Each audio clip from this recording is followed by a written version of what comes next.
brothers and sisters. As you know, I am directly coming from Delhi. Yesterday, there was my daughter's marriage. And you may be knowing that my son, Umar Khalid, who is in jail since last 2 years without any fault, got interim bail, and he is in my house, and tomorrow he is again has to surrender. But I thought it is a great opportunity to meet you people here. So I agreed to the request of our state leadership that I must come here. I traveled all the way 12 hours from Delhi, started in the morning, and Alhamdulillah I reached here with you. You know, Umar Khalid, who is in jail since last 2 years, he is not only one person. There are other young leaders who has voiced their voice against the policies of this government. Their fault is only that they have questioned the discriminatory law, CAA, NRC. This government, you know, doesn't tolerate any voice of dissent. They fear our younger leadership. They are not only harassing the opposition parties, they are not only sending EDs and CBI teams to the opposition leader, but you may be knowing that sometime back the Yogi government illegally bulldozed the house of our UP state leader, Mr. Javed Muhammad. Our Afreen Fatima, who is a young leader of fraternity, his house was demolished without any fault. They want to harass the people. They think that the people will fear. They will sit. They will not raise their voice. But this crowd, there's hundreds of people here, gathered here, they clearly indicates that we want to bring back our democratic and secular India. Brothers and sisters, our country is a democratic country. The constitution makers have made a country on very basic, fundamental core elements of justice, liberty, equality and fraternity. We have adopted democracy and secularism as a core values, our polity. And we have traveled a long distance of 70 years, more than 70 years. But unfortunately, since last 8 years, we have a government in Delhi which is not only anti-democratic, but they are anti-people. They are anti-marginalized section. They are anti-poor. They are pro-corporate. We have seen the foundation of this country, which was built on democratic values, is getting eroded since last 8 years. Many crucial bills were passed in the parliament without any discussion, be it CA, 3 farm bills, Labor Code, Article 370 has been abrogated without any discussion, without the parliamentary procedures on that brute majority. And they manipulate the Rajya Sabha. Brothers and sisters, Modi government came to power with false promises of giving 2 crore jobs, giving protection to our women folk, giving protection to our kisan, सबका साथ, सबका विकास, सबका विश्वास. This was a beautiful created slogan to befool the people of India. And what we have seen in the last term and in this term also, what happened to the problems of the people. Not only that the democracies have been eroded, the democracy is turning into autocracy. And now with fear, they have taken the path of fascism. They want to replace secularism with Hindu Rashtra. You know, our forefather, the freedom fighter, after the independence has declared that it will not be a theocratic state.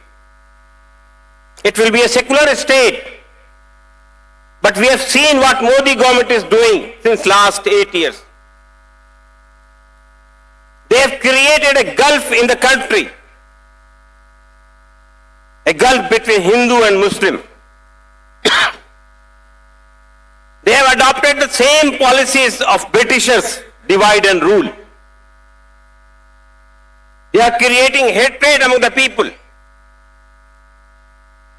And we have seen many manifestations of this in northern India. The lynching, the love jihad slogan, and so many other things. Brothers and sisters, not only that, they have created the gulf between Hindu and Muslim.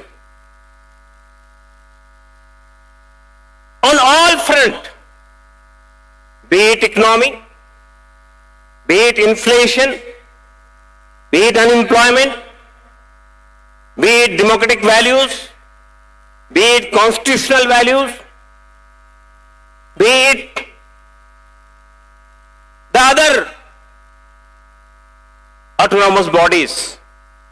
Every institution is losing its original position. You know, the basic pillars of democracy are legislature, bureaucracy, judiciary, and the fourth pillar, definitely media. But one by one, every pillar of democracy is getting eroded. The Modi government since last 8 years, you see what is the position on economic front. We have adopted global capitalism in 1992, but the way the Modi government is marching ahead with this global capitalism, it has derailed our economy. The manifestation of it that inflation is increasing. The prices of essential commodities is almost, in 8 years it has become several parameters above. They promised 2 crore jobs, but we have seen what is the position in 8 years.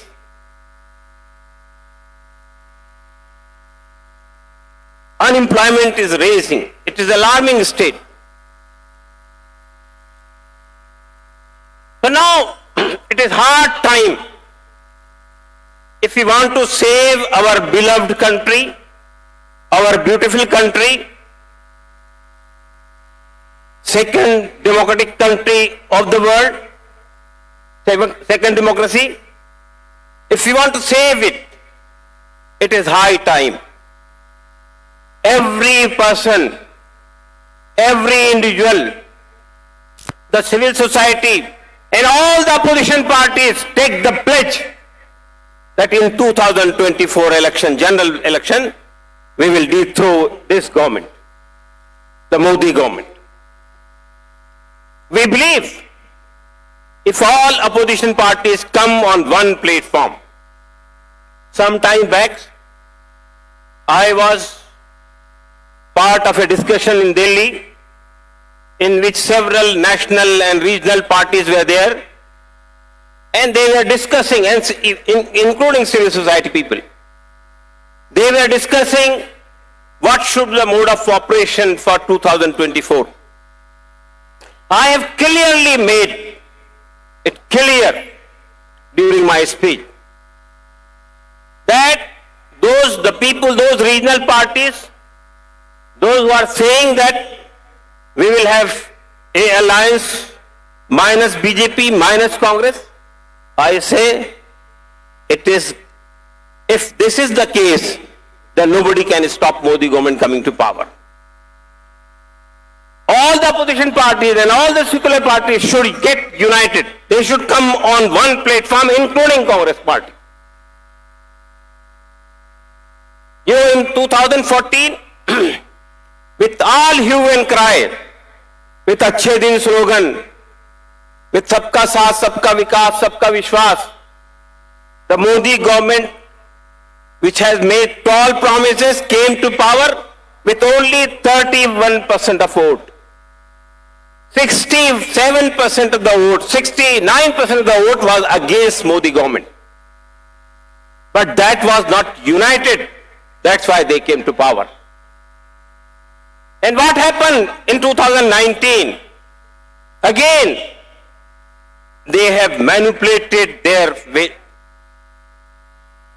victory by creating another big issue, that is the Pulwama. You may be knowing that in 2019, a tragic event took place in Pulwama. Some militant and terrorist, when a convoy of military was passing from Srinagar to Jammu with very tight security, a car with 300 grams of explosive, they hit a bus which was having 42 soldiers, and all of them murdered. All of them have been killed. Nobody, no political party has the courage to ask this government. It is a sheer lapse of security. How it happened that 42 precious lives of our soldiers were lost because of the incompetent Modi government? They were unable to provide the security to our soldiers. And by creating an hue and cry, Pakistan and Pulwama and terrorism and so on and so forth, and national security issue, they came to power again. Without any achievement, without the promises they made in 2014, giving the account of that, creating a national security issue in the country, they came to power again. And I'm sure for 2024 they don't have anything in their pocket. They will again searching a issue which will create a big problem in the country. And on the basis of that, they will come to power again. Brothers and sisters, it is the duty of every single individual, if we want to retain our secular values, if we want to retain our democratic values, and if we want one single united country, then we have to dethrone this government. This does not only depend on political parties. It is the duty of all of us, every one of us, brothers and sisters. What is the position of the marginalized section of the society? Dalits, Adivasis, minorities, everyone is facing acute problems.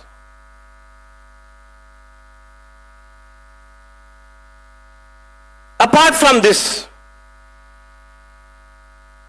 this government has completely corporatized our economy.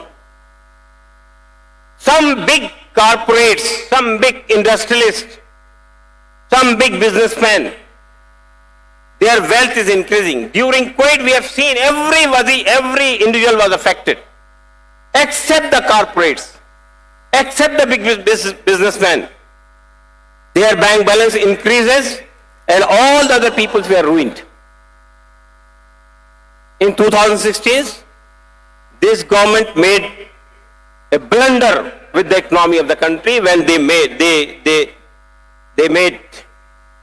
Notebandi, banning 1,000 rupees currency on the false issues, and after that they made GST. So already crumbling economy has faced such a situation that our rupee is all-time low nowadays. There are various problems. I don't want to take your time discussing all the problems here. What I want to say,